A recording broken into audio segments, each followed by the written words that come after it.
Hello and welcome into another episode of Locked On Wolves. Today on the show, we're going to talk about Anthony Edwards' start to the season, his shot selection specifically.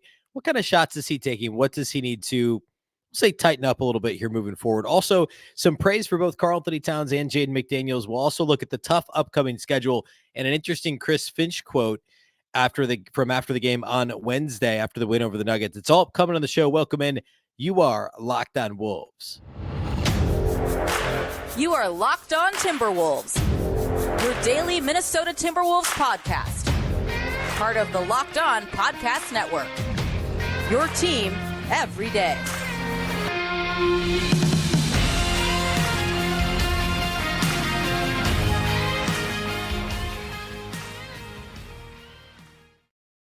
Hello and welcome to the Locked On Wolves podcast, part of the Locked On Podcast Network, your team every day. My name is Beecken. I'm the host of Locked On Wolves. Today's episode is brought to you by PrizePicks, the easiest and most exciting way to play daily fantasy sports.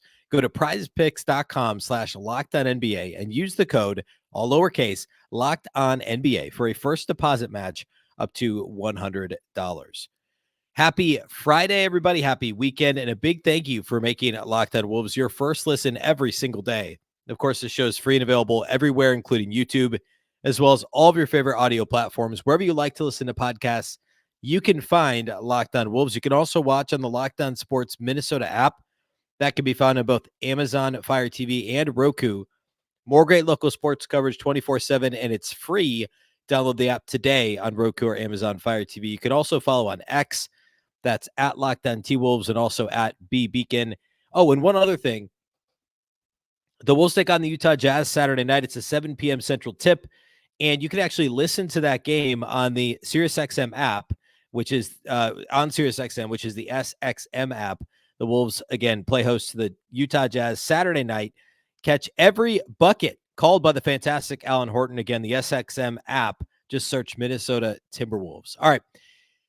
Let's talk Anthony Edwards. So obviously on the heels of a massive blowout win over the Denver Nuggets on Wednesday. And there's a lot of reasons why it's a big deal, right? Obviously, the defending champs coming off of the debacle in Atlanta on Monday night, the terrible second half collapse. And then also the fact this team would have been 1-3, which is, of course, hardly an insurmountable, start to the season. But 1-3, when you're staring down the barrel of the schedule we're going to go through later with Boston, just a couple games from now. Utah's no slouch. They're Saturday. The Pelicans upcoming. It's a tough schedule, and sitting 1-3 would not have felt good. So it's big for all of those reasons. And I've gone back and forth this week on really like great highs, pretty significant lows. Been a little bit of a roller coaster. I want to do a little bit of both today, and I want to start with Anthony Edwards. And to be clear, he's been really good to start the season. But I want to talk about his shot selection, which has been less than good. And it's the whole I'm digging in on this because I love Anthony Edwards, and he is a star already. He could go from star to superstar this season, as we've talked about at length on the show. But so far this season, the one thing that's holding him back from being one of the best players in the league through the first week and a half is just the shot selection. Everything else about his game has been fantastic. In fact, most of the overall kind of catch-all underlying metrics, which are a bit silly, admittedly, after, less than 200 minutes of basketball for any individual player in the league so far this year, they all really like what Ant's been doing so far, right? The assist rate is up again. The rebound rate is in the same neighborhood as last year. Those things factor into it. The usage and assist rate are up. Well, the turnover rate is basically flat. All that stuff's great. But the three-point rate is down, as is the free throw rate. And long-term, that's going to be an issue for him in terms of scoring the basketball efficiently. And if you've watched if you've caught any piece of the Timberwolves over the first 4 games of the season, you've no doubt seen Anthony Edwards jack a ton of mid-range jumpers at the rim. That's just what he's been doing so far this season. And the numbers bear that out. So far this year, 38% of his shot attempts have come from between 3 and 16 feet, which is a bit of a weird stat because, obviously the painted area is a pretty good chunk of that. But not every shot in the paint is necessarily a good shot, especially when you have the explosion that Anthony Edwards does and the ability to get all the way to the rim and hopefully draw a foul. He's also shooting a lot of non-paint twos, which the way I'm breaking this down, I'm just using the Basketball Reference because, again, like the amount of data is so small. I'm just using what Basketball Reference has in terms of their areas of the floor. 38% are between 3 and 16 feet. Only 13.9%. So we'll just call it 14% of his shot attempts have come within 3 feet of the basket. So basically at the rim this year. And only 30% have come from outside the arc. The worst stat, though, of all of it, well, actually, the rim thing is probably the worst. Only 14% of Anthony Edwards' shot attempts are coming at the rim. On the flip side of that, 17%, nearly 1 in 5 of Anthony Edwards' shot attempts through 4 games has come from outside or 16 feet away from the basket or further, but inside the 3-point line. So the definition of the worst, most inefficient shot, a long-range 2-pointer. Nearly 1 in 5, and he's shot the ball more times from 16 feet, 2-point attempts from greater than 16 feet than he has at the rim. And yet, despite all of it, he's still turning in good overall numbers, right? His effective field goal percentage is actually right now higher than he finished last year. It's at almost 54%. Last year, he was a shade under 53%. The effective field goal percentage is still really, really good. The true shooting percentage would still be a career high for him if it stayed this way the whole season. Nearly 58% true shooting. Because he shot the ball so well in general, and also because he's shooting 54% on his 3-point attempts, even though he's taking less of them. So obviously none of this is sustainable. And the effective field goal and true shooting is buoyed by the crazy 54% on 3-pointers. But what is that? It's 13 to 24, right? He's only shooting, if you want to look at this in a more tangible way, like a per game number, he's only attempting 6 threes per game. Last year he was over 7. 2 years ago he was over 8 threes per game. So more attempts at the rim, more attempts outside the arc. That's what we need to see from Anthony Edwards. And Chris Finch has alluded to that too. I said something on Twitter. I think this was before the Nuggets game. I believe it was during the day of the Nuggets game, that in the first 3 games this year, and I don't remember seeing this in the Denver game, but Ant has attempted and made a really tough mid-range 2-point shot. I think all of them, at least 2 of them, were turnaround jumpers, a la Kobe, a la Michael Jordan. 18-footers from the mid-range with the hand in his face, an impossible shot. The one he made against Atlanta on Monday was like twisting the opposite directions from the right side of the floor, and he twisted back to his left shoulder baseline and made this crazy fadeaway. And if you watch the guys on the bench, they all just started laughing. Like, it was a ridiculous shot. And of course, that kind of, for me, was a sign that, like, hey, now Ant's going to do this the rest of the game, right? And it's not, he didn't shoot a bunch of those shots necessarily, but he suddenly becomes this, he thinks he's a mid-range maestro. And in reality, his mid-range percentage, this number has been floated on Twitter quite a bit. His shooting percentage on mid-range jumpers is not very good. It was actually one of the worst in the league last year. So it's great that he can make them if he needs to, because there are those moments late in the shot clock, late in the game, even if you can't find a better shot. Like, it's good that he has the skill set to make an MJ shot, to make a Kobe shot. But that's not the most, when he's athletic and as big as he is, and as good of a 3-point shooter as he is. I mean, almost 36% for his career, despite only 33% as a rookie. Like, since then, he's been league average or above. Like, shoot more threes, get to the rim more. And I know it really shouldn't be that much easier said than done, because we know what he's capable of. So that's what's so frustrating. Now, the 54% from 3, obviously not sustainable. The overall offensive performance, with this shot selection, the shot distribution for Ant is also not sustainable. He's got to shoot more at the rim. He's got to get to the line more often. He's only attempted 17 free throws in 4 games, that's just not enough. The free throw rate is lower than we're used to seeing. It's a full free throw attempt less per game than he had last season. He's making them at a great clip, but such a small sample, it doesn't even really matter yet. So shot distribution for Ant has to improve. It was obvious watching it. When you look at the numbers, it bears out exactly what we've all seen with our eyes. He just needs to make better decisions. And, I obviously coaching is a big part of that. Teammates have to hold him accountable, and he's just got to be more consistent with those decisions, especially in the half court.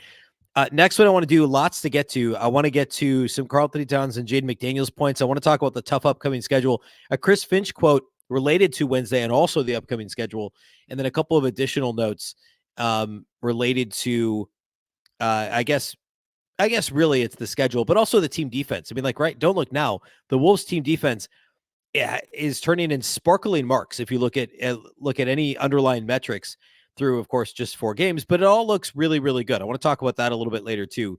It's all upcoming next.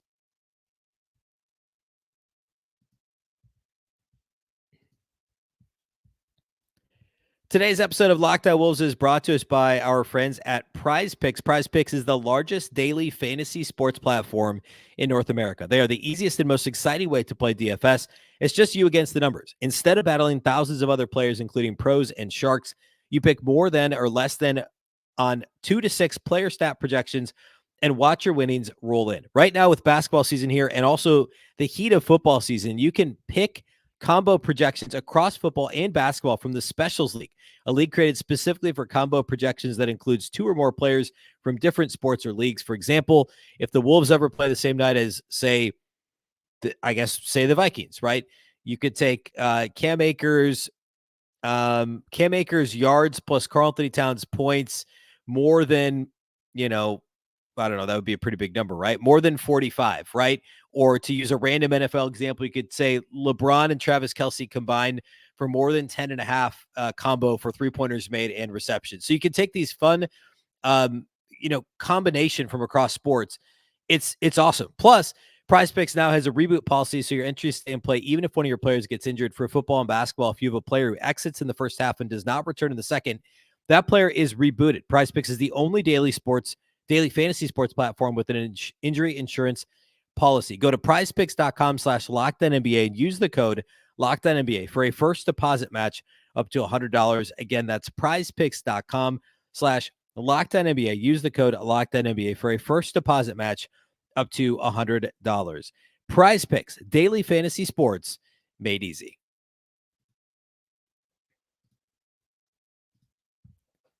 A big thank you once again for making Locked On Wolves your first listen every day. Of course, everydayers will be back again on Monday. We will be breaking down Saturday's game against the Utah Jazz and previewing Monday against the Celtics.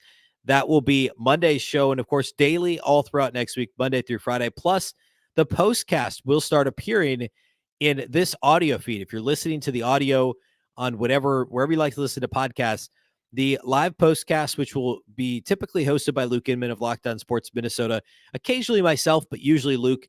And then the guests will be rotating cast of characters, primarily from Katie Supis, Jack Borman, and Tyler Metcalf. Both do a great job. Check that out in this audio feed Saturday night. If you can watch it live, it'll be on the Locked On Sports Minnesota YouTube channel right after the game. And then again, this show will be back again on Monday through Friday of next week. Post-game pods posting. Actually, the YouTube videos are likely going to drop the same night as the game, but the audio will be first thing the following morning moving forward. All right, a couple more things to get to here. Let's talk about first Jaden McDaniels. Just a really brief, just talking about positives to start the season. Now, McDaniels has only played 2 games, right? He only played in Atlanta on Monday and at home against Denver on Wednesday. He's been really good. We know about the solid line he turned in Atlanta. I think he was, 5 of 6 from the floor? Actually, hang on. I have it right here. It was a nearly perfect shooting night. Maybe it was perfect. It was perfect. Oh, no. 5 of 6 from the floor. Perfect from outside the arc in 24 minutes. Then against the Nuggets, he was a little bit quieter, was in some foul trouble, turned it over a little bit. But he still had 6 points, 9 rebounds, a couple of blocks, and a couple of assists. And the way he's moving is really impressive. He just looks so comfortable on the floor. And I think his decision-making in the half court has been impressive. The rebounding's been huge. I mean, 12 rebounds over 2 games. Yes, it's 2 games. But if we can see that rebound rate tick upwards for Jaden McDaniels, I talked about it a bunch this offseason. I mean, that's going to be huge. If you can get Jaden McDaniels at the 3 to rebound above where we've seen him rebound for his career to this point at the 4, that's going to make a big difference in the longer term. And we'll talk about this a little bit more here in a minute. The Wolves are still the number 1 team in the league in terms of defensive rebound rate. This is, I guess, entering play Thursday, although there were a lot less games Thursday night. So surely entering games Friday, it'll be the same deal. Defensive rebounding has been strong for the Wolves. And we talked about this the other day before the Nuggets game, but there's several guys we can pat on the back for that. Obviously, Rudy Cat's rebounding the ball better than last year. Troy Brown hasn't been in the rotation since McDaniels came back, but he's been good on the glass. McDaniels has been great on the glass. And the guards like Ant Ant's been in the same neighborhood as his rebound rate from last year. And Conley, 6% rebound rate. It's not going to jump off the page until you remember he's a point guard, and that's still almost twice what D'Angelo Russell was turning in last year. So it's a team effort, but really encouraged of what I've seen so far from in terms of activity level from Jaden McDaniels defensively and on the glass. Really, really good to see. Also, speaking of defense, Karl-Anthony Towns, fantastic defensively against Jokic. We talked about on the postgame pod on Thursday how he was physical with Jokic. He got into him. He got a couple of fouls called early in the first 7 to 8 minutes of the game. Not another personal foul the rest of the game on either end of the floor for Karl-Anthony Towns. Was solid. Gave Joker more than a run for his money. And this was tweeted out by Alan Horton, of course, the Wolves' fantastic play-by-play announcer. He said that when Jokic had Cat as his primary defender, Nikola Jokic was just 5 of 14 shooting and had 3 turnovers. That, again, is according to Alan Horton. In the playoffs last year, Cat held Jokic to 38% shooting from the field, also part of Alan's tweet. And that the quick math tells me that's actually about exactly the same, right? 5 of 14 shooting is about 38% from the field in that neighborhood. Again, 3 turnovers Jokic committed with Towns the primary defender. And I feel like I always have to add this caveat. I'm not at all suggesting that the Wolves have the recipe to beating Jokic. Like, 2-time MVP, they're the champions. Like, you're not going to beat them 4 times this year, right? That's just not realistic.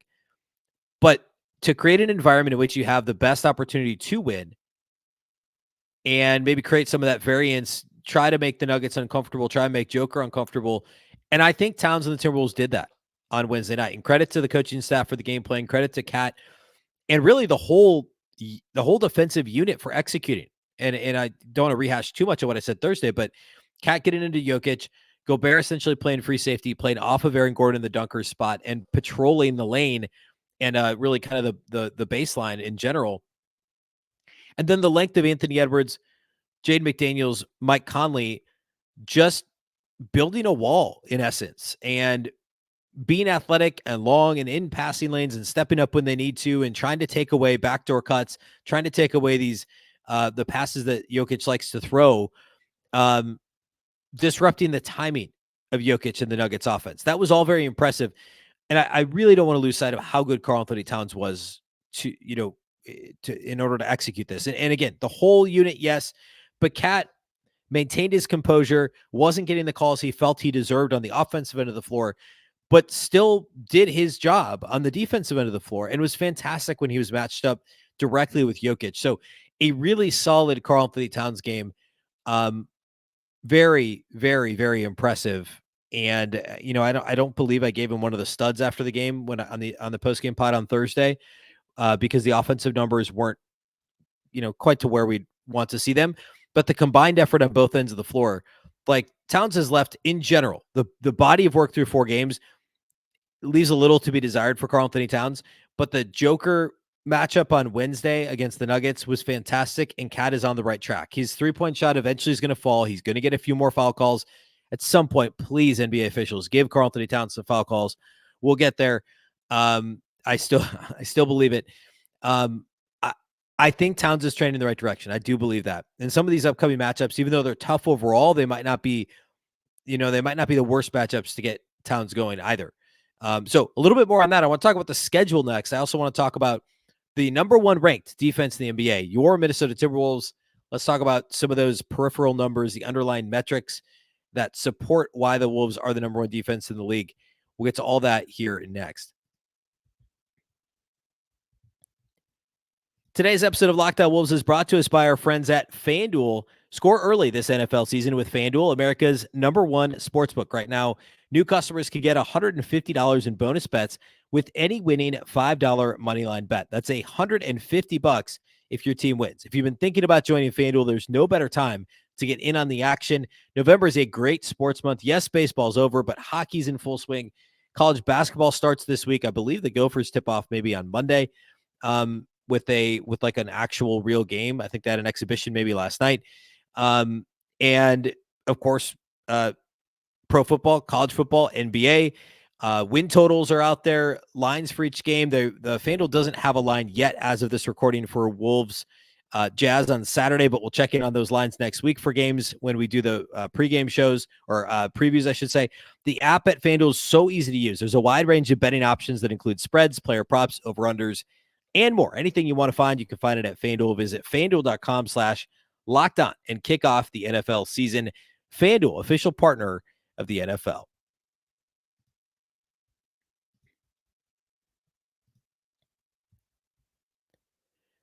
All right. Let's talk upcoming schedule. Well, actually, no, let's do this first.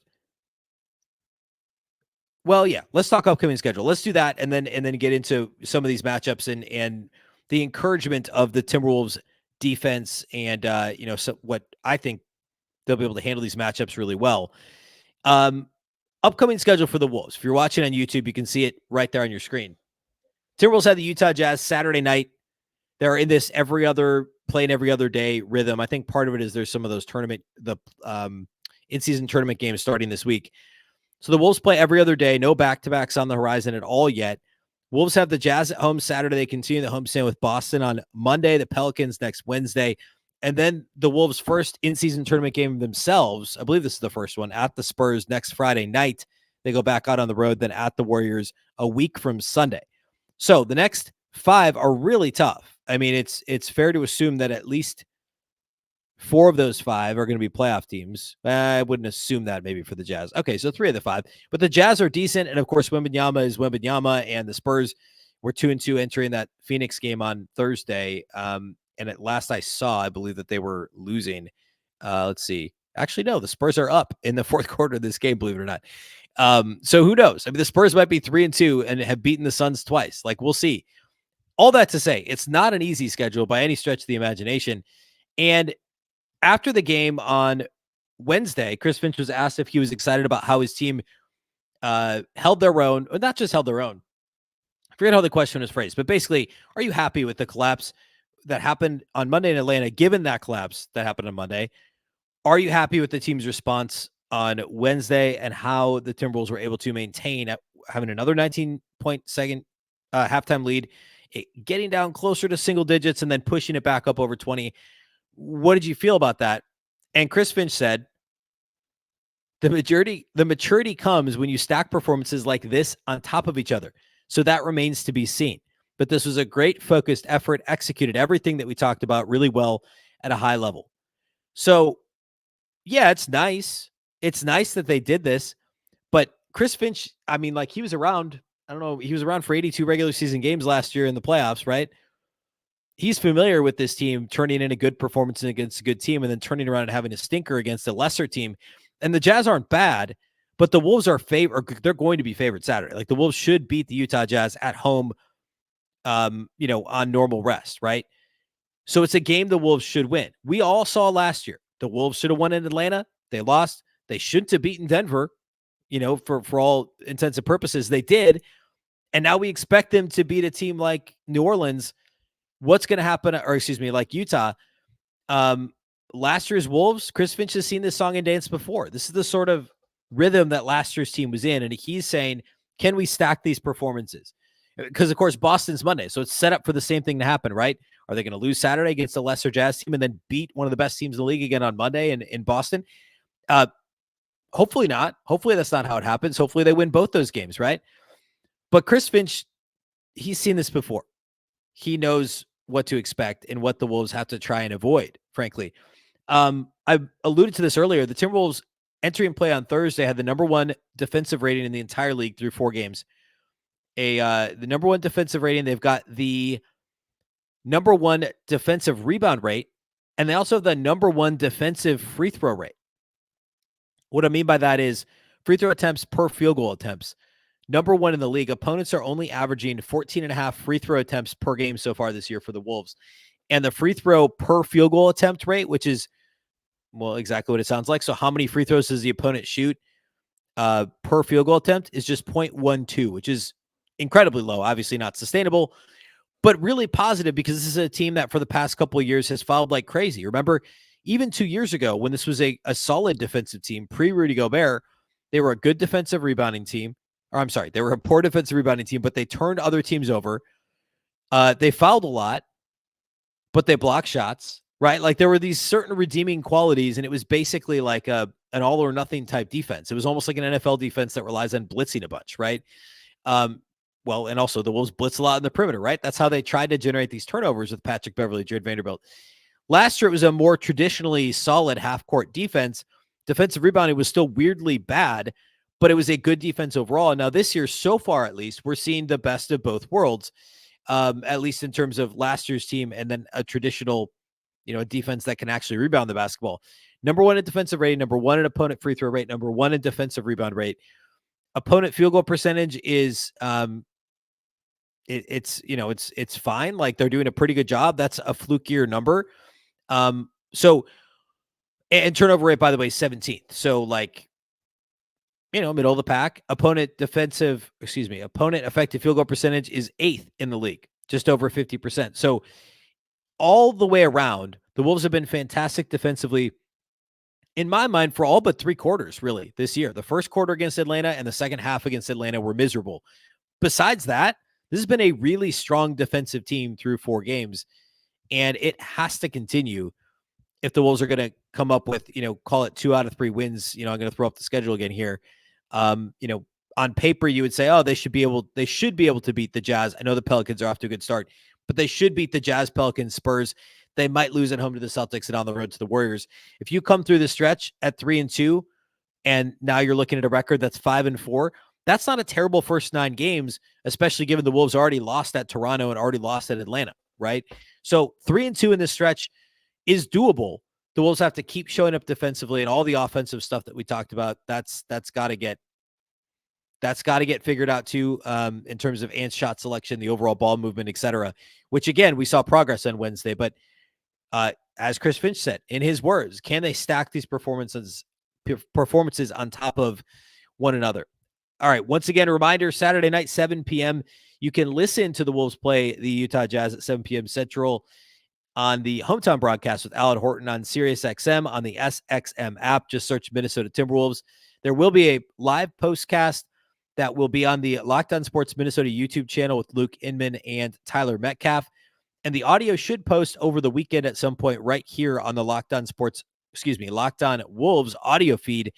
Then Monday we'll be back with what'll basically be a post-game pod from Saturday's game. We'll preview Wolves Celtics Monday night. We'll take a peek at the week ahead and normal Monday through Friday podcasts throughout next week right here at Locked On Wolves.